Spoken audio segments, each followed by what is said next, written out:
Benefits and risks: creating a meal plan, complete food list, best keto foods, sample menu, keto snacks, keto fast food, keto websites, keto cookbooks. If you're looking to get a jump start on your health and fitness goals this year, you may be thinking about trying the ketogenic diet. Maybe you've heard the phrase before, it's a huge diet buzzword, but aren't sure what it means. Here's a primer. The ketogenic diet is an eating plan that drives your body into ketosis, a state where the body uses fat as a primary fuel source instead of carbohydrates, says Stacey Mattinson, RDN, who is based in Austin, Texas. When you're eating the foods that get you there, more on that in a minute, your body can enter a state of ketosis in 1 to 3 days, she adds. During the diet, the majority of calories you consume come from fat, with a little protein and very little carbohydrates. Ketosis also happens if you eat a very low-calorie diet, think doctor-supervised, only when medically recommended diets of 600 to 800 total calories. Benefits and risks of the diet that beginners need to know. Before you dive in, it's key to know the possible benefits and risks of keto. There are 3 instances where there's research to back up a ketogenic diet, including to help control type 2 diabetes, as part of epilepsy treatment, or for weight loss, says Mattinson.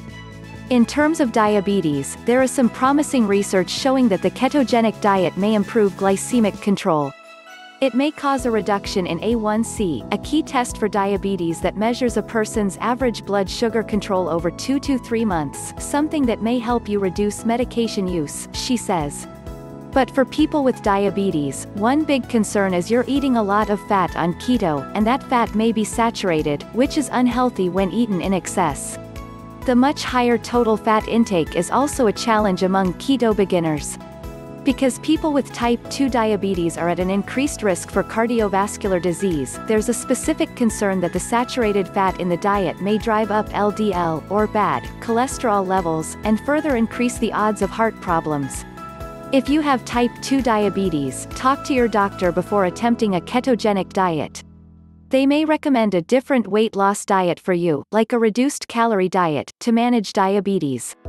Those with epilepsy should also consult their doctor before using this as part of their treatment plan.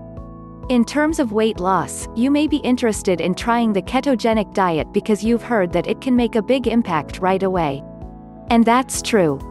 Ketogenic diets will cause you to lose weight within the first week, says Mattinson. She explains that your body will first use up all of its glycogen stores, the storage form of carbohydrate. With depleted glycogen, you'll drop water weight. While it can be motivating to see the number on the scale go down, often dramatically, do keep in mind that most of this is water loss initially.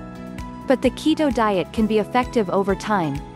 One review suggested the keto diet can spur fat loss in obese people when used for a couple of weeks and up to 1 year. A meta-analysis noted that one reason for weight loss is likely that keto diets suppress hunger. 2. One downside to a ketogenic diet for weight loss is the difficulty maintaining it. Studies show that weight loss results from being on a low-carb diet for more than 12 months tend to be the same as being on a normal, healthy diet, says Mattinson. While you may be eating more satiating fats like peanut butter, regular butter, or avocado, you're also way more limited in what's allowed on the diet, which can make everyday situations, like eating dinner with family or going out with friends, far more difficult. Because people often find it tough to sustain, it's easy to rely on it as a short-term diet rather than a long-term lifestyle. Before starting, ask yourself what is really realistic for you, Mattinson suggests. Then get your doctor's okay. You may also work with a local registered dietitian nutritionist to limit potential nutrient deficiencies and talk about vitamin supplementation, as you won't be eating whole grains, dairy, or fruit, and will eliminate many veggies. A diet that eliminates entire food groups is a red flag to me. This isn't something to take lightly or dive into headfirst with no medical supervision, she says.